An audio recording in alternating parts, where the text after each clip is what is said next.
राधे राधे, हरे कृष्णा। सावन के महीने में किए गए पुण्य कर्मों का फल कई गुना मिलता है, लेकिन कुछ विशेष नियम का पालन और सावधानियों का ध्यान भी हमें अवश्य ही रखना चाहिए। आइए जानते हैं इस बार सावन का महीना कब प्रारंभ और कब समाप्त होगा।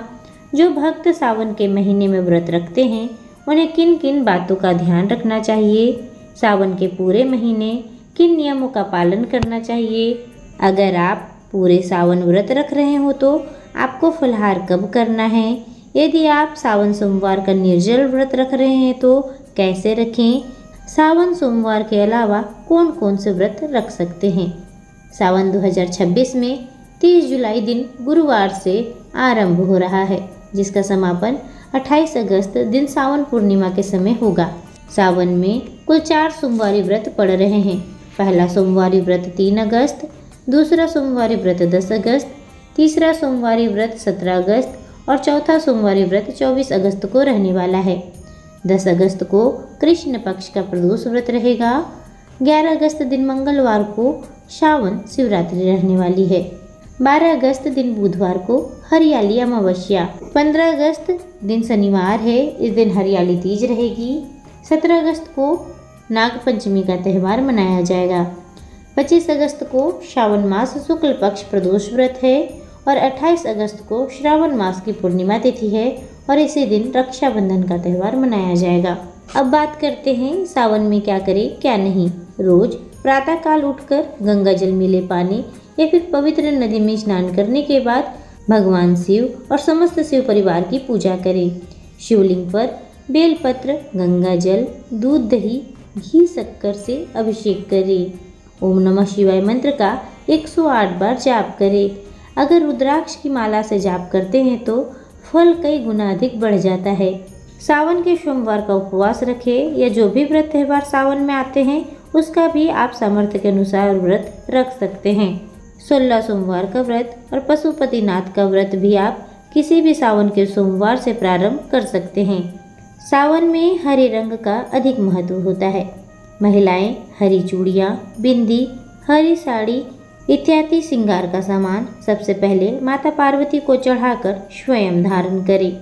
अगर आप सुहागन हैं तो इन सभी श्रृंगार के सामान के साथ सिंदूर अवश्य चढ़ाएं और पूरे सावन उसी सिंदूर से अपनी मांग भरें। इससे आपके पति की आयु लंबी होगी। सावन में हरी सब्जियां, तुलसी, बेलपत्र का सेवन अवश्य ही करना चाहिए। जिस दिन व्रत रखा हो उस दिन बेलपत्र का सेवन नहीं करना चाहिए। बता दें आपको, सोमवार, शिवरात्रि और अमावस्या के दिन बेलपत्र नहीं तोड़ना चाहिए।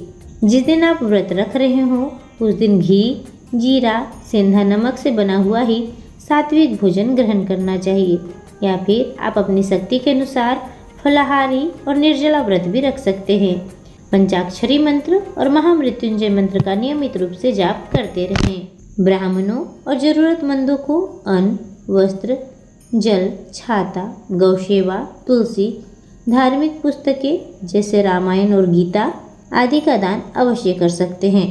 सावन में कांवड़ियों की मदद करना भी बड़ा पुण्य माना जाता है, इसलिए कांवड़ियों का जितना हो सके उतना ध्यान रखें। तामसिक चीज़ों से दूर रहें जैसे मांस, मदिरा, लहसुन, प्याज। सावन में अपनी वाणी पर संयम रखें और किसी का दिल ना दुखाएं। बता दें आपको, तुलसी पत्र, केतकी और चंपा के फूल भगवान शिव को अर्पित नहीं किए जाते हैं। लोहे या फिर स्टील के बर्तन से शिवलिंग पर अभिषेक ना करें। रात्रि में व्रत तोड़ने से बचें और कई लोग रात्रि में शुद्ध भोजन कर लेते हैं, लेकिन ऐसा नहीं करना चाहिए। संध्या की पूजा के बाद एक समय फलाहार कर अगले दिन ब्राह्मणों को यथाशक्ति दान देने के बाद ही व्रत का पालन करें।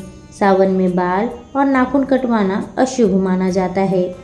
घर पर शिवलिंग ना हो तो पार्थिव शिवलिंग बनाकर पूजा करें और पूजन के बाद उसका विसर्जन कर दें। अगर संभव हो तो पूरे सावन नंगे पैर मंदिर जाकर शिवालय में ही पूजा करें। अपने आसपास के किसी शिव मंदिर या फिर घर पर ही तुलसी के सामने एक दीपदान अवश्य करें। इस सावन भगवान भोलेनाथ आप सभी की मनोकामनाओं को अवश्य पूर्ण करेंगे। कमेंट बॉक्स में हर हर महादेव जरूर लिखिएगा।